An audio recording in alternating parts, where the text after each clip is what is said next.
మహాశివరాత్రి పర్వదినం సందర్భంగా పంచారామాల్లో మొదటిదైన అమరావతికి భక్తులు పోటెత్తారు. భారీ స్థాయిలో తెల్లవారుజాము నుంచి కూడా భక్తులు తరలి వచ్చినటువంటి పరిస్థితి ఉంది. కృష్ణానదిలో పుణ్యస్నానాలు చేసిన తర్వాత అమరేశ్వరుని దర్శించుకుంటున్నారు. అసలు అమరావతి చరిత్ర ఏంది తెలుసుకునేందుకు మనతో పాటు ప్రధాన అర్చకులు మల్లిక్ ఉన్నారు. సార్ చెప్పండి సార్, ఇప్పుడు అమరావతి యొక్క హిస్టరీ ఏంటి సార్? అసలు అమరావతి ఎలాగ ఏర్పడ్డది, అమరావతి యొక్క విశిష్టత ఏంటి సార్? అమరావతి అంటే అమరేశ్వర స్వామి వారు అండి. ఇవి పంచారామ క్షేత్రాలు అంటారు వీటిని. ఇవి 5 క్షేత్రాలు: అమరావతి, ద్రాక్షారామం, పాలకొల్లు, సామర్లకోట, భీమవరం. ఇవి 5 క్షేత్రాలు. ఈ 5 క్షేత్రాలు కూడా తారకాసుని రాక్షసుడు ఆత్మలింగం వరం పొందాట శివుడి దగ్గర. ఆ వరంతో దేవతలందరినీ బాధిస్తూ ఉంటే అతని సంహారం కోసం అని చెప్పినేసని కుమారస్వామి ఆత్మలింగాన్ని ఛేదించాడు. ఆ ఛేదించినటువంటి ఆత్మలింగము భూమి మీద 5 శకలములై పడింది. వాటినే పంచారామాలు అంటారు.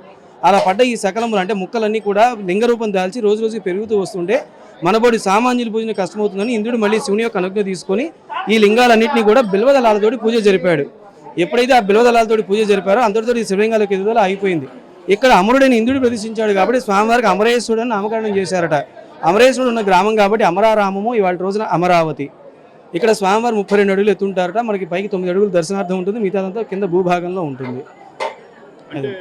ఈ అమరేశ్వరుని శివలింగం ప్రతిరోజు ఎప్పుడు ఇంకా పెరుగుతూనే ఉంటుంది అంటారు. అలాంటిది గతంలో పెరిగేదండి. అంటే అది ఇంద్రుడి కాలంలో దాదాపు 2 యుగాల పూర్వం ఇంద్రుడి కాలంలో లింగం పెరిగేది. అలా పెరుగుతూ ఉంటేనే ఆయన స్వర్ణ బిల్వలతో పూజ చేసి ఆ లింగం యొక్క ఎదుగుదల ఆపారు.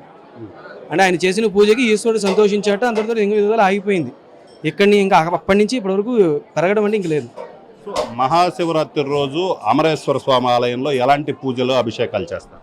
అభిషేక ప్రియ శివ అన్నారండి. అంటే ఈశ్వరుడికి చెమ్ము నీళ్లు పోస్తే చాలు, హరహర అన్న చెమ్ము నీళ్లు పోసి శివ అన్నా కానీ ఆయన మొత్తానికి మనల్ని అనుగ్రహిస్తూ ఉంటాడు. అటువంటి ఈశ్వరుడికి ఈ శివరాత్రి రోజున తెల్లవారుజాము 4 గంటల నుంచి సాయంత్రం 4 గంటల వరకు భక్తులందరూ కూడా అభిషేక సేవ చేసుకోవడానికి అవకాశం దేవస్థానం వారు కల్పించారు. తదుపరి లింగోద్భవకాల అభిషేకం అని చెప్పిన రాత్రిపూట జరుగుతుంది. లింగోద్భవకాల సమయం అంటే అర్ధరాత్రి పూట. ఆ లింగోద్భవకాల సమయంలో లింగోద్భవకాల అభిషేకం జరుగుతుంది. అది రాత్రి 9 గంటలకు మహాన్యాసంతో ప్రారంభమయ్యి లింగోద్భవకాలం పూర్తయ్యేంత వరకు కూడా అభిషేకం జరుగుతూనే ఉంటుంది. కావున ఈ లింగోద్భవకాల అభిషేకంలో జరగడమే ఇది విశేషం అన్నమాట శివరాత్రి రోజున. అలాగే ఈ శివరాత్రి రోజున భక్తులందరూ కూడా శివనామ పారాయణ చేస్తూ జాగరణ చేయాలట. అలా జాగరణ చేస్తూ శివనామ పారాయణ చేసినట్లయితే స్వామివారి యొక్క కృపకు పాత్రలు కాగలరని చెప్పని తెలుస్తోంది. కైవల్యాన్ని పొందుతారని చెప్పేసి మనకి పురాణం ద్వారా తెలుపుతున్నారు. అమరావతి అమరేశ్వరుని శివరాత్రి రోజు దర్శించుకుంటే ఎలాంటి ఫలితాలు వస్తాయి? శివరాత్రి అంటే ఈశ్వరుని ఏ రోజు దర్శించుకున్నా కానీ గొప్ప ఫలితమే ఇస్తారు. అయితే ఈ శివరాత్రి అనేటప్పటికల్లానే లింగోద్భవ కాలం అంటున్నారు. అంటే లింగముగా ఉద్భవించిన సమయం ఇది. అందుకని ఇది మహాశివరాత్రి అయింది. ఈ 11 మహాశివరాత్రులు వస్తే ఒక మహాశివరాత్రి. ఇటువంటి రోజున స్వామివారిని దర్శించుకున్నట్లయితే ఇప్పటి వరకు చేసిన పాపాలన్నీ శివం కరోతి శివ అన్నారు. అంటే శివం అంటే శుభం. ఒక్కసారి శివ అంటే అన్ని శుభాలు జరిగిపోతాయిట. అతను పాపం చేస్తున్నా సరే శివం అంటే శుభం జరిగిపోతుందిట. అట్లాంటి గొప్ప నామం శివనామము. అటువంటి శివనామాన్ని ఇవాళ రోజున ఈ శివరాత్రి రోజున స్మరిస్తూ ఉన్నట్లయితే కనుక ఇప్పటివరకు తెలిసి చేసిన ఈతి బాధలు పాపాలు అన్నీ కూడా ఒక్కసారిగా పడాపంచలైపోతాయిట.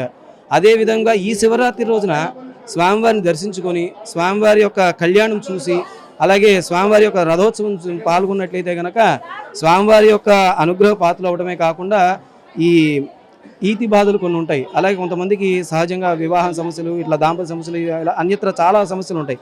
వాటన్నిటి నుంచి విముక్తి పొందుతారట. అలాగే రౌరవాది నరకాల నుంచి కూడా విముక్తి పొందుతారని చెప్పేసి మనకి పురాణాల ద్వారా తెలుస్తుంది. ఒక శివ కళ్యాణం చూసినట్లయితేనే రౌరవాది నరకాల నుంచి బయటకు వస్తారట.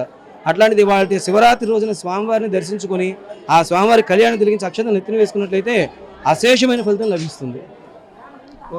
సో ఇది పరిస్థితి. మొత్తం మీద అయితే మాత్రం శివరాత్రి రోజున అమరేశ్వరుని దర్శించుకున్నట్లయితే ఏదైతే కష్టాలన్నీ తీరుతాయి, భక్తులు కోరుకున్నటువంటి కోరికలన్నీ నెరవేరుతాయి.